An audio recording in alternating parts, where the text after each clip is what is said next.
Today on Rappler.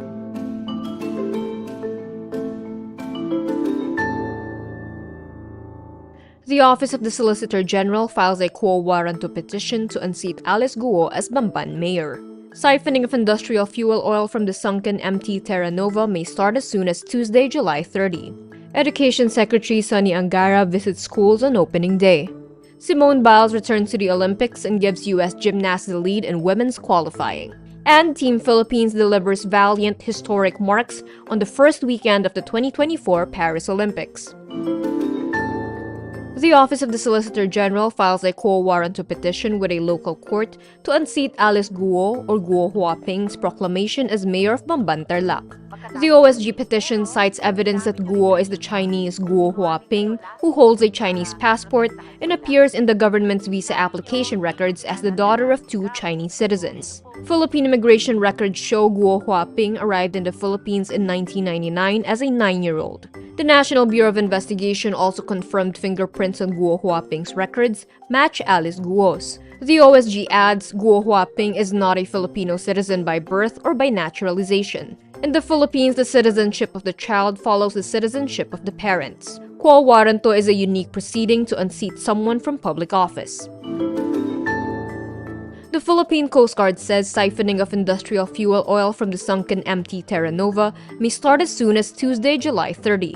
The PCG says 14 leaking valves of the submerged tanker have been closed on Monday, and siphoning would start as soon as all valves, including the ones without leaks, are sealed. Siphoning may last from 5 to 7 days. Meantime, the Bureau of Fisheries and Aquatic Resources estimates that in a worst-case scenario, the oil spill will affect 11,000 fisherfolk in Bataan, with a combined income loss of 83.8 million pesos per month. The oil spill could also affect 8,000 fisherfolk in Bulacan, with 63 million pesos in monthly income loss.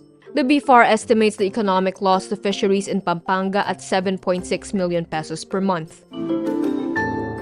Education Secretary Sonny Angara gets a glimpse of the distressing situation in schools when it rains. On Monday, July 29, he was supposed to visit Binyan Elementary School in Laguna, but classes were suspended after rain brought more floods early Monday. In Santa Mesa, Manila, Elpidio Quirino High School was able to welcome back students, but some textbooks and other materials had to be dried following the flooding. Still, Angara says the school opening was so far so good. The Education Department postponed the opening of the academic year 2024 to 2025 in at least 979 schools due to severe flooding last week. Angara earlier thumbed down proposals for a blanket suspension that would cover all 45,000 public schools in the country. Latest DepEd data shows over 20.5 million students have enrolled so far. Students can still enroll until September. Simone Biles makes her long-awaited Olympic return at the Paris Games Sunday, July 28, drawing cheers from a star-studded crowd, giving the U.S. gymnast the lead in women's qualifying. The world's most decorated gymnast, Biles returns for her third Olympics after she pulled out from the Tokyo Games after suffering from the twisties, a temporary loss of spatial awareness. The 27-year-old Biles tops the all-around competition, comes in second on the balance beam, and stuns with her signature double-piked Yurchenko vault, the gravity-defying Biles 2. All these despite a re-aggravated left calf injury. Meantime, organizers canceled the triathlon swimming training session for the second day in a row after heavy rains affect water quality levels in the Seine. This despite billions spent on river sewage treatment. Officials say they are confident water quality will return to below limits in time for triathlon competitions on July 30.